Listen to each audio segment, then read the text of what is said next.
Alhamdulillah. Salatu wassalamu ala Rasulillah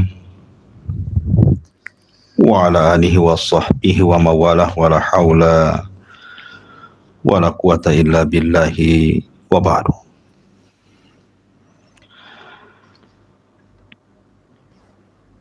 Temu kembali dalam faedah sahur dan kita masih meneruskan tentang kapan kiamat. Ma'asyiral muslimin yang dimuliakan Allah Subhanahu wa taala. Di antara tanda-tanda yang sudah jelas akan datangnya kiamat adalah apabila berlalunya 10 tanda yang disebut dengan tanda-tanda kiamat besar.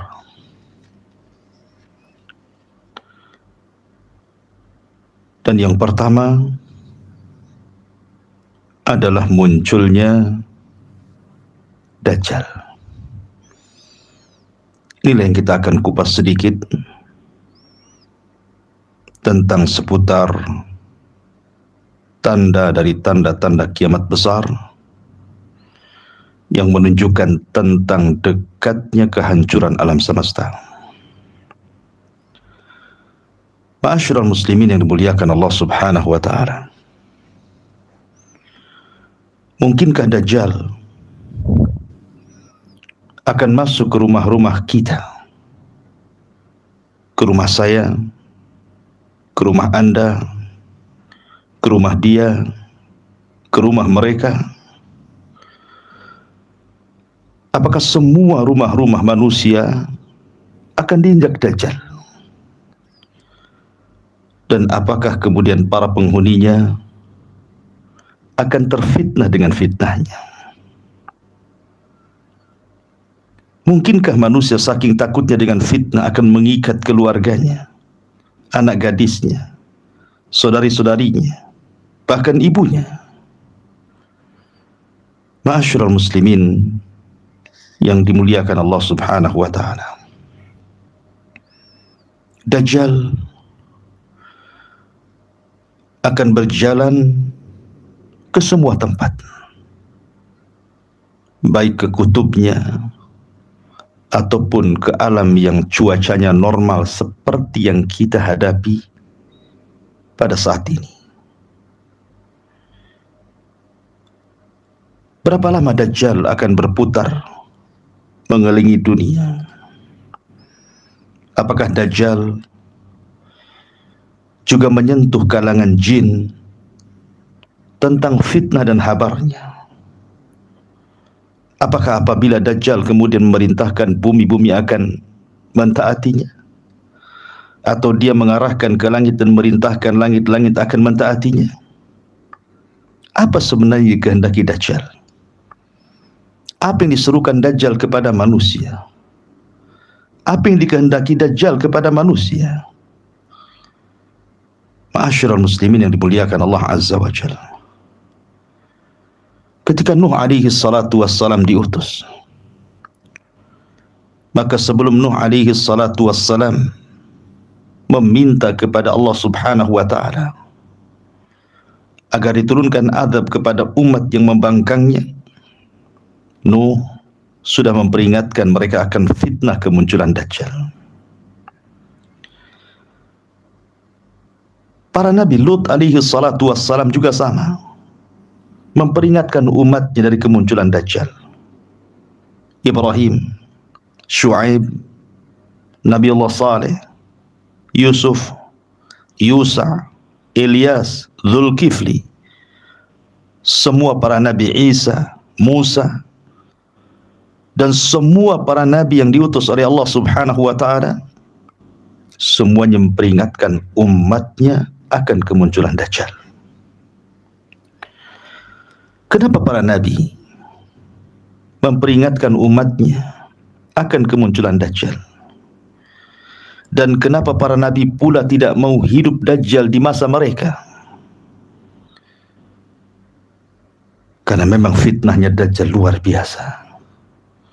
Dari sini Nabi SAW mengatakan, "Ma min nabiyyin illa waqad hadzara qaumahu minal masihid Dajjal." Kata Nabi SAW, tidak ada satu pun nabi sejak Adam sampai Rasulullah SAW kecuali memperingatkan umatnya tentang bahaya fitnah Dajjal laknatullah alaih.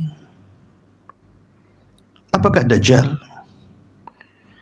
Mempengaruhi pepohonan, bebatuan, bumi dan langit. Dan apakah Dajjal akan masuk ke semua tempat di merbuan bumi? Artinya tidak ada tempat kecuali diindak Dajjal, ataukah ada tempat yang Dajjal tidak mungkin masuk ke situ? Ma'asyiral muslimin yang dimuliakan Allah Azza wa Jal, banyak pembahasan Dajjal yang kita akan bahas beberapa menit ke depan. Ma'asyiral muslimin yang dimuliakan Allah Subhanahu wa taala, Nabi SAW bersabda dalam sebuah hadis, "Man sami'a bid-Dajjal falyan'a anhu, fa wallahi inna ar-rajula la ya'tihi wa huwa yahsibu annahu mu'min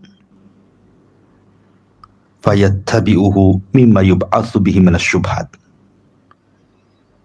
Siapapun yang mendengar Dajjal, kata Nabi SAW, sebaiknya Anda menghindar. Sebaiknya Anda menghindar. Karena ada seorang laki-laki yang menyangka dirinya di atas kekokohan iman. Wa huwa yahsab, dan dia menyangka bahwa dia di atas kekokohan iman. Ketika berjumpa dengan Dajjal, tiba-tiba dia pula menjadi pengikut Dajjal karena hebat syubhat yang ditampakkan Dajjal kepadanya.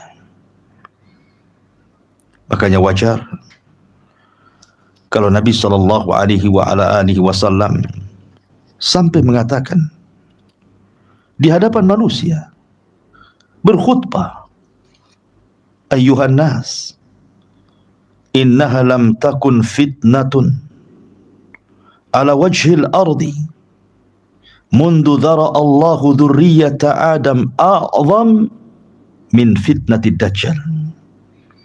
Wahai manusia, kata Rasul, sesungguhnya Allah Subhanahu wa taala tidak pernah membuat fitnah di kolong langit atau di atas bumi sejak Allah ciptakan anak turunan Adam. Jauh lebih besar fitnahnya melebihi fitnah Dajjal.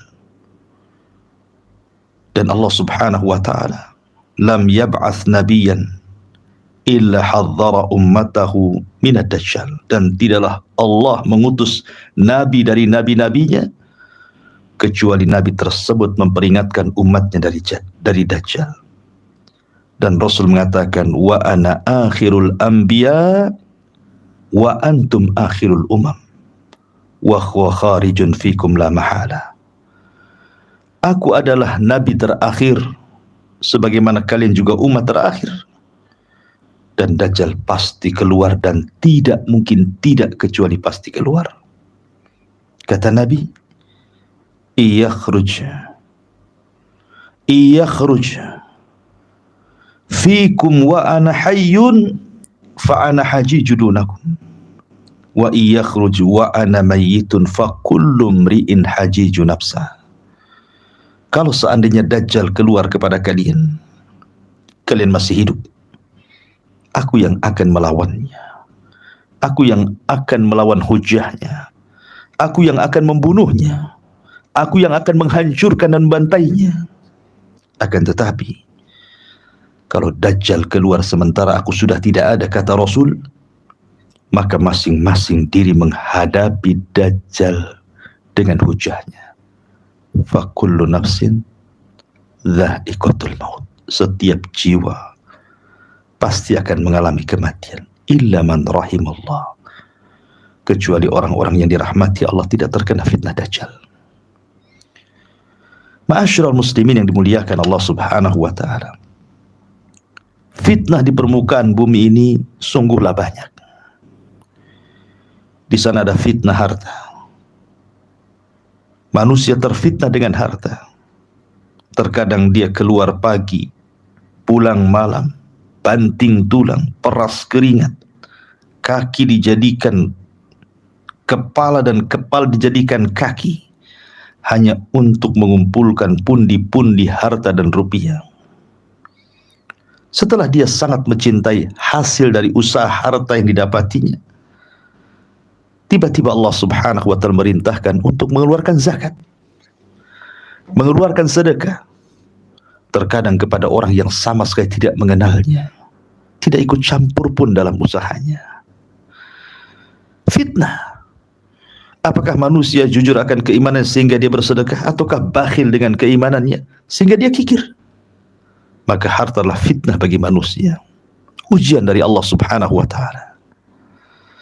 Di sana ada fitnah anak-anak. Orang tua sudah berusaha untuk mendidik sebaik mungkin. Dia jual rumahnya, dia jual sawahnya, dia jual kebunnya, dia harus menghutang ke sana kemari supaya anaknya menjadi sukses, menjadi orang besar, menjadi orang saleh yang kelak berbakti kepada orang tuanya. Tiba-tiba setelah lelah letih dia memperjuangkan anaknya yang diharap kesolehannya, rupanya menjadi anak yang durhaka kepada orang tuanya. Anak-anak jadi fitnah. Innama amwalukum wa auladukum fitnah. Terkadang harta dan anak kalian fitnah. Fitnah bencana, wabah, seperti kita lihat hari ini, corona memakan korban begitu banyak. Fitnah. Peperangan, kita lihat perang di Irak, perang di Suriah, perang di Yaman, hari ini perang Rusia Ukraina. Betapa banyak jiwa yang melayang. Fitnah. Akan tetapi sehebat-hebatnya fitnah peperangan, sehebat-hebatnya fitnah wabah, jauh lebih hebat dibandingkan fitnah Dajjal. Dajjal adalah fitnah terbesar yang Nabi sallallahu alaihi wasallam sabdakan bahwa Dajjal ma baina khalqi Adam ila qiyamis sa'ati khalqun akbar fitnatan minad Dajjal. Tidaklah antara penciptaan Adam sampai tegaknya kiamat Allah menciptakan makhluk yang lebih besar, fitnahnya melebihi fitnah Dajjal. Dajjal fitnah yang sangat besar, yang semua para nabi memperingatkan akan kemunculannya. Maka jangan dianggap remeh persoalan Dajjal ini. Ma'asyiral muslimin yang dimuliakan Allah Subhanahu wa ta'ala. Lalu kapan Dajjal keluar? Kata Nabi SAW, la yakhrujud Dajjal hatta yatrukan nas dzikrahu alal manabir. Tidaklah keluar Dajjal sampai manusia mulai meninggalkan penyebutannya dari atas mimbar-mimbar. Dan dalam riwayat hatta tatrukal a'immatu dzikrahu alal manabir, sampai para imam, para dai, para duat, para ustad, para ustazah, para kiai, para ajengan sudah tidak berbicara lagi soal Dajjal di mimbar-mimbar mereka, di ta'lim-ta'lim mereka, di kajian-kajian rutin mereka, di mimbar-mimbar Jumat dan Id mereka. Padahal saking seringnya Nabi SAW menyebutkan tentang Dajjal, sampai-sampai para sahabat Rasul menyangka bahwa Dajjal itu ada di kebun kurma Madinah. Seolah-olah sahabat mengatakan, ya Rasulullah, kau terlampau banyak menyebutkan persoalan Dajjal di tempat-tempat majelis-majelis kami, di peperangan kami, di khutbah-khutbah Jumat kami. Maafkan kalau kami menyangka bahwa Dajjal itu berada di kebun kurma Madinah. Maka Maka Nabi SAW mengatakan, sesungguhnya tidak ada fitnah yang lebih besar yang Allah keluarkan di akhir zaman melebihi fitnah Dajjal. Dan Rasulullah SAW mengatakan, yakhrujud Dajjal fi khafqatin minad din wa idbarin minal ilmi.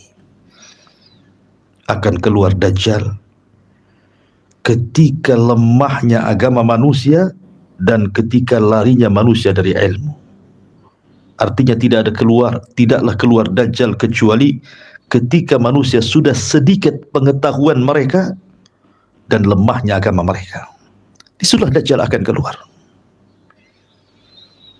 Maka penting seseorang itu menambah wawasan dan pengetahuan agama, menambah pengetahuan ilmu yang mengantarkan kepada ketebalan iman, dan menjaga agamanya untuk tidak dilemahkannya. Sebab Dajjal tidak akan keluar kecuali ketika manusia lemah pengetahuannya dan lemah agamanya. Ma'asyiral muslimin yang dimuliakan Allah Subhanahu wa taala.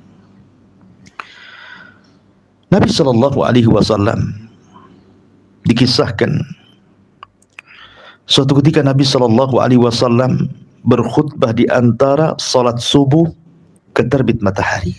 Selesai salat subuh, Nabi menghadap mukanya ke hadapan para sahabat sampai matahari terbit. Terkadang Nabi memelankan suaranya, terkadang pula Nabi mengeraskan suaranya. Bercerita tentang apa Rasulullah SAW sehingga terkadang mengeraskan, terkadang merendahkan? Rupanya Rasul sedang bercerita tentang Dajjal. Fa khafadha fi warafa, terkadang merendah, terkadang meninggi. Kata para sahabat, hatta dhananna annahu fi ta'ifatin nakhli, sampai kami mengira bahwa Dajjal itu ada di kebun kurma. Maka sahabat pun membicarakan soal Dajjal setelah kepergian Nabi SAW. Kemudian Rasul balik menghadap para sahabat. Sahabat masih menceritakan tentang Dajjal. Maka Nabi SAW mengatakan, iyakhruj fikum wa ana hayyun wa ana hajiju dunakum. Kalau seandainya Dajjal keluar, saya masih hidup, aku yang akan melawannya. Wa iyakhruj fikum wa ana mayyitun. Tapi kalau seandainya Dajjal keluar dan saya sudah mati, fakullu nafsin hajijuduna, setiap jiwa harus menghadapi masing-masing dengan fitnah Dajjal tersebut. Lalu seberapa dahsyat fitnah Dajjal itu? Kenapa para nabi memperingatkan tentang kemunculannya dan tidak ada satupun nabi yang mau hidup Dajjal di zaman mereka? Ya, karena fitnah Dajjal luar biasa. Sampai-sampai besarnya fitnah itu, Nabi SAW menganjurkan kita untuk menghafal permulaan atau akhir 10 ayat surah Al-Kahfi. Man hafidha 10 ayatin min awwali suratil kahfi wa fi riwayatin min akhiril kahfi usima minhu fitnatud dajjal. Siapa yang menghafal awal 10 ayat surah Al-Kahfi atau akhir 10 ayat surah Al-Kahfi, maka Allah akan berikan penjagaan dari fitnah Dajjal. Bahkan Nabi SAW merintahkan kita dan menyunahkan untuk membaca selepas tasyahud. Idza tashahhada ahadukum falyasta'id min arba'in yaqulu Allahumma inni a'udzubika min adzabi jahannam wa adzabil qabri wa min fitnatil mahya wal mamat wa min syarri fitnatil masihid dajjal. Apabila seorang tasyahud akhir, tasyahud awal, maka apabila kalian bertasyahud akhir, maka beristi'adzahna, memintalah perlindungan kepada Allah Subhanahu wa taala tentang 4 perkara. Aku berlindung kepadamu dari azab jahannam. Pertama, yang kedua dari azab kubur, ketiga dari fitnah kehidupan dan kematian, dan yang keempat dari seburuk-buruknya fitnah Masih Dajjal. Sampai seperti itu. Padahal Dajjal entah kapan keluar.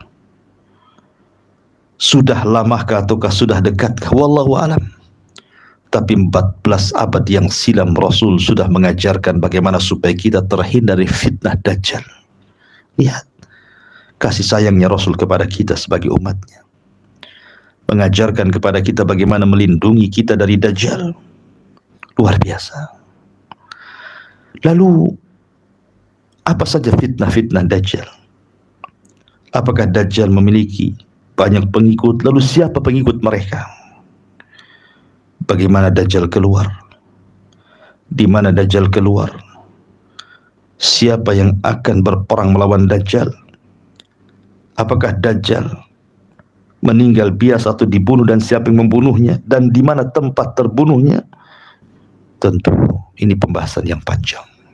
Insyaallah kita akan berjumpa dengan kesempatan. Subhanakallahumma wa bihamdika asyhadu an la ilaha illa anta astaghfiruka wa atubu ilaik. Allahu ta'ala alam. Assalamualaikum warahmatullahi wabarakatuh.